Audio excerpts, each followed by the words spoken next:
It's one of the busiest days on the college basketball calendar, and we should have another fun matchup here as the Maryland Eastern Shore Hawks visit the Notre Dame Fighting Irish. Hello, everybody, and a happy early Thanksgiving alongside Coach Mike Lightfoot and Dara Mabry. I'm Conor Clingen. Both of these teams coming off of huge overtime victories. Coach, what can we expect tonight? Boy, as I walk through, both teams are really focusing on the defensive end. White had his pass blocked, and now here comes Sellers. Sellers high flying! Talked to Coach Shrewsbury before this game. He said we're 0 for 4 in having fast starts, so looking to get a little bit better in that category. The game against Oklahoma State, that was the first time this season that Notre Dame led at the end of the first half as Konechny nails the three. This is one of the best rivalries in the conference, and Joe, you spent time as an assistant at Western Michigan. What does this game mean to both schools? Coach Mike Lightfoot, Conor Clingen with you. 38 points in the first half, a season high, as we mentioned earlier. What was different offensively for Notre Dame? Well, you know what? When you hit shots, you score points. Sting's backing his way in.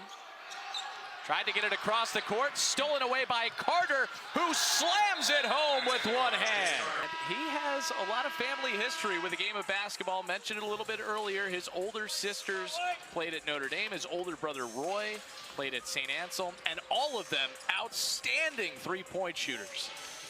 Well, I'm sure he didn't get a lot of shots when he was growing up as a little kid, given that history in his family. Well, that is not the family that you want to play a game of horse with. And I can't imagine how long the games of horse would last at that house. They must have had some floodlights in the backyard. Well, he brought his lunch pail and his hard hat to the game today. The guy is working. He's into double figures with 11 points. And now a steal. A chance for a career high on the slam. Micah Shrewsbury has to be happy with the effort of his group tonight, ahead by 25. One of 3 new coaches in the ACC this year, along with Damon Stoudemire, Georgia Tech, and Adrian Autry at Syracuse. And Coach, I have to ask you, I mean, what do you think of Adrian Autry going to the man-to-man? It's like if they moved Thanksgiving to a Tuesday in March. And Easter and Christmas and all that. Yeah, I was watching the Orange and thinking, what? They're playing man-to-man? Here's Thomas going to work, and he has it stolen. Johnson up ahead. Warren, oh, he's blocked from behind by Abdul Wahid. He must have heard Coach Stevens say, hey, you should have had 25. So it'll be a 1-and-1 for Marquise Hastings. Well, Coach Stevens said he didn't think he'd ever really seen a 20-rebound performance from one of his players. But he said if I could be extra critical watching that tape, he probably could have had 25.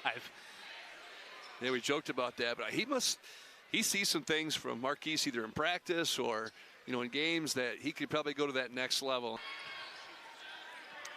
There's Bryson Tatum, who came into the game, gives for Marambo on the baseline, going to work against Lopsinger. Anderson Marambo spinning his way, tries to find a shot, and the hook off the glass. That's old school right there for Marambo. He just did a crab dribble. It's what we call a crab dribble. And I don't know what Lopsinger could have done there.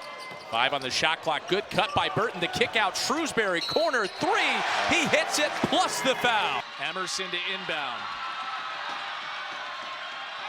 Gets it into Graber. Emerson, deep 3, doesn't fall. Western Michigan wins. They come back from 17 down with their head coach in the locker room. The Broncos rally for a massive win on their home floor. Unbelievable.